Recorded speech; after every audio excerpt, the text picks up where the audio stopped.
C'est presque de l'info, c'est la revue de presque de Nicolas Conteloup. Et tout de suite, le titre principal de l'actu avec vous, Mathieu Béliard. Et oui, ma chère Julie, on va en parler sur Radio Folk. Bienvenue sur Radio Folk. On écoute du Bob Dylan. J'ai les cheveux aux épaules. Je suis en 1963. Je fume des ouinges. Je confonds Philippe Vandel et Philippe Manœuvre. Allez, non, c'était un rêve. On se reprend. Bienvenue sur Europe 1, Julie. L'info du jour. C'est Édouard Philippe qui a été très clair. On ne retrouvera pas avant longtemps la vie d'avant. Une nouvelle en demi-teinte, vous l'avez compris, comme sa barbe d'ailleurs, qui est en demi-teinte, sur son côté dalmatien. Ça la barbe. Vous l'avez tous noté hier, 2h15 pour voir ce dalmatien en conférence de presse. 135 minutes, j'ai compté, c'est l'équivalent. Pour dire, pardon, 120, non, 2h15, ça fait, 135 minutes pour dire pas grand chose, à part que la vie sera pourrie pendant de longs mois. Voilà. Déjà que le dimanche soir, c'est le moment le plus déprimant de la semaine. Plus question de le passer, je vous garantis, à écouter Édouard Philippe. L'autre info, Julie, l'autre info, c'est le port du masque, qui sera sans doute obligatoire. On en a parlé avec Valérie Pécresse à l'instant dans les transports publics à partir du 11 mai. C'est un peu triste. Parce que c'est vrai qu'on va pas se mentir, on ne pourra plus sentir le charme des parfums du métro, cette poubelle verte dans les couloirs du métro, pas vidée, ce petit retour au pied du mur du Rhin tiède, cette aisselle de votre voisin dans le métro qui n'a pas connu le savon ou le déo depuis 15 jours. Tous ces charmants parfums de la vie quotidienne qui vont disparaître de notre univers, c'est triste. À vous, Julie. Que c'est triste, oui, merci Mathieu. Anne Hidalgo a détaillé ses mesures de déconfinement pour Paris. Bonjour Madame le maire. Bonjour. Alors, ce qui pose problème, c'est la distance de sécurité dans le métro, Anne Hidalgo. Oui, tout d'abord, je tiens à dire, j'ai écouté avec attention Valérie Pécresse. C'est vrai, chère Julie Leclerc, comment faire pour que les Parisiennes et les Parisiens ne s'agglutinent pas dans les rames de métro? Eh bien, je dois vous le dire ce matin, On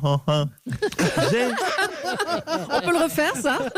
Peut-être à la fin de mon interview, si vous êtes sage. Eh bien, j'ai la solution. Mathieu, d'ailleurs, en parlait à demi-mot dans les titres. Cette solution s'appelle Bébert. Bébert? Oui, Bébert, c'est le nom d'un clochard qui dort devant la mairie de Paris depuis plusieurs mois, avec qui j'ai sympathisé. Vous avez tous vécu ce moment où vous attendez le métro. Il arrive dans la station de métro, les rames sont bondées, et là, miracle, une rame est vide. Alors vous vous précipitez à l'intérieur de cette rame. Et là, vous comprenez pourquoi elle est vide. C'est puisqu'il y a un clochard à l'intérieur, avec bien sûr l'odeur qui va avec. On a peur de comprendre, oui. Non mais n'ayez pas peur, c'est ma solution. Mettre un clochard par rame de métro.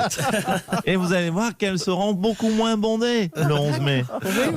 En plus, la bonne nouvelle, et je peux le dire à tous les Parisiens et Parisiennes, eh bien, je le dis en direct. Je peux dire aussi Wuhan. Plus facile. Eh bien, la bonne nouvelle, c'est qu'à Paris, des clochards, nous n'en avons plus que des masques. La vie est bien faite tout de même. Oui, comme vous dites, oui. Alors, vous promettez surtout des masques pour tous les Parisiens, c'est ça? Oui, je tiens à préciser, pour tous les Parisiens, il faut être précis, cher Jules Leclerc, tous les Parisiens qui sont restés. Bien sûr, tous les Parisiens qui sont restés. Les autres, je leur dis, vous pourrez vous faire cuire le cul.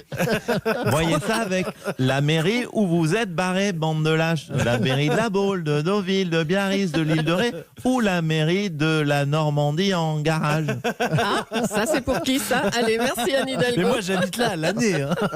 Ah oui, vous faites bien de le préciser, oui. Alors, on va faire le bilan des annonces du week-end avec Emmanuel Macron. Bonjour, Monsieur le Président. Oui, bonjour à toutes et à tous. Mais surtout, à mes chers compatriotes âgés. À vous, les Lolo Cabrol de Paris et de province. Alors, je vous ai compris. Vous voulez sortir le 11 mai comme tout le monde et on le comprend. Eh bien, sortez, oui, sortez. Léchez les barres du métro, même si cela vous chante. Car on ne va pas se mentir, finalement, ce virus, il a réglé quelque part le problème des retraites. Donc, si vous voulez continuer à soulager financièrement la France, faites-vous plaisir. Sortez. Eh ben, merci pour eux. Alors, l'État réfléchit à donner aux Français un passeport avec un tampon si on a eu le coronavirus et donc qu'on est immunisé.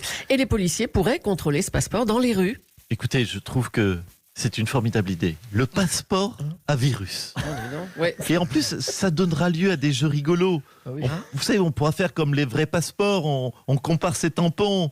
Ah tiens, toi tu as le tampon de sida? Ah oui, ben moi j'ai juste le tampon de l'herpès. Ah c'est drôle, tu vois. Voilà, vous voyez ce jeu? Oui, c'est Oui, très, ça très fait moins rire, oui, On forcément. va s'amuser, hein, monsieur le Ça président. donne envie, oui. Le JDD titrait hier sur le mystère des tests introuvables. Mais ils sont où ces tests, Monsieur le Président? Alors, j'ai une très bonne nouvelle. Ils arrivent, ces tests. Ils arrivent. Et les masques?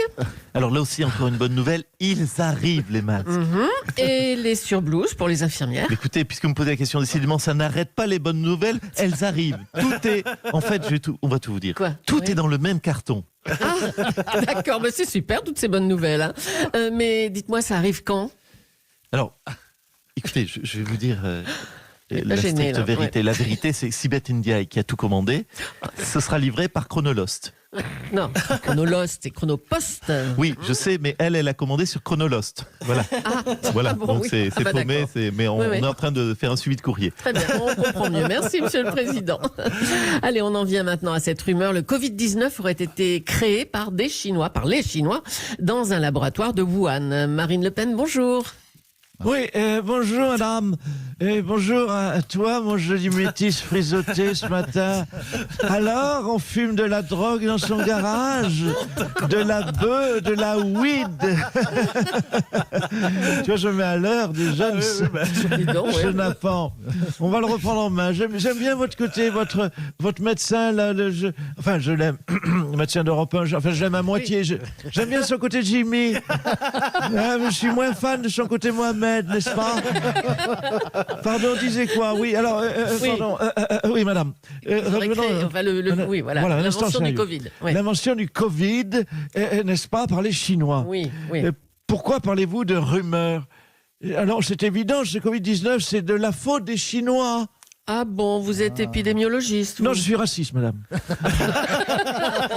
Et pour une fois, je peux dire, c'est la faute des étrangers. Et oui, mais en disant aujourd'hui, c'est la faute des étrangers, je passe pour une spécialiste et je vais ne pas m'en priver, madame.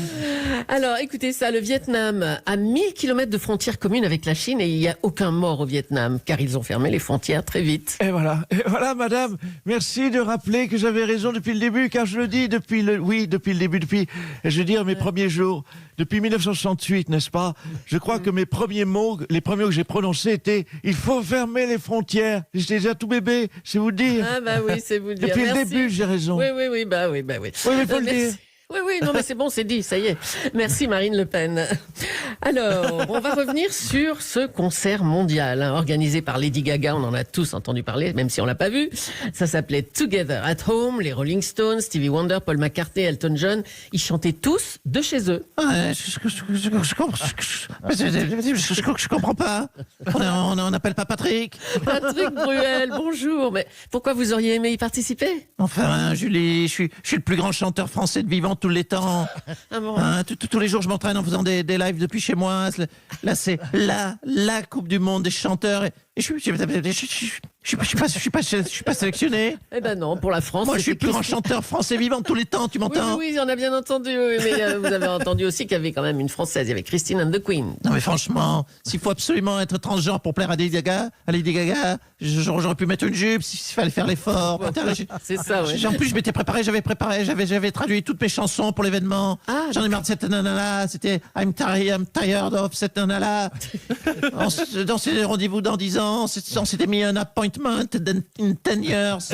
Mon amant de Saint-Jean, my lover of Saint-Jean. Putain, fais chier, merde. Pourquoi la seule Gaga qui m'appelle, c'est toujours Lynn Renault, merde. Oh non, non, arrêtez Patrick. Bon, bah écoutez, bon courage quand même. Hein.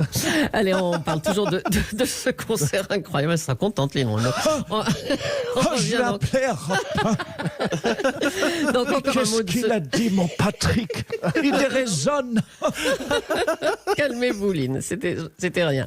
Allez, toujours sur ce concert incroyable, la vie de Philippe Manœuvre. Hein. C'était un casting incroyable, hein, n'est-ce pas? Ouais. Majula, c'était un concert de dingue avec Elton John, Billie Eilish, les Stones, Mick Jagger, Keith Richards, Hollywood et Charlie Watts. il y avait Lady Gaga et du coup avec Charlie Watts on avait Papy Gaga. Tu l'as vu? Non mais attends, c'était incroyable. Tout le monde a fait un effort vestimentaire de jouer de son premier instrument. Lui il faisait semblant de jouer de la batterie en pull, sans batterie, en tapant sur son canapé. Non franchement Julie, la vieillesse c'est un naufrage. En tout cas, c'était un magnifique exemple de solidarité. Hein. On dit que les stars internationales ont un ego énorme. Là, elles l'ont mis de côté, leur ego, quand même. Ouais, t'as raison de le dire. Il y avait une super ambiance. Bon, à part, il faut bien le dire, les trucs, quoi. À part entre Andrea Bocelli, Stevie Wonder, qui peuvent pas se voir, ces deux-là. Ah bah oui. Ah, pourquoi ils sont fâchés? Non, ils peuvent juste pas se voir.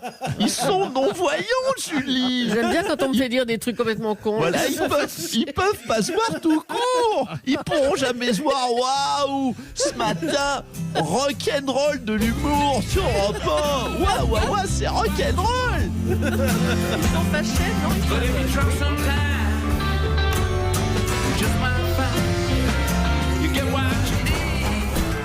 Merci Nicolas Canteloup. Et puis ces quelques notes de Rolling Stones. Oui, c'était en direct dans la nuit de samedi à dimanche, cet énorme show. On vous en a passé quelques extraits évidemment tout au long de la matinale. Quel casting. Merci Nicolas Canteloup et Julie. La revue de presse à retrouver sur europe1.fr.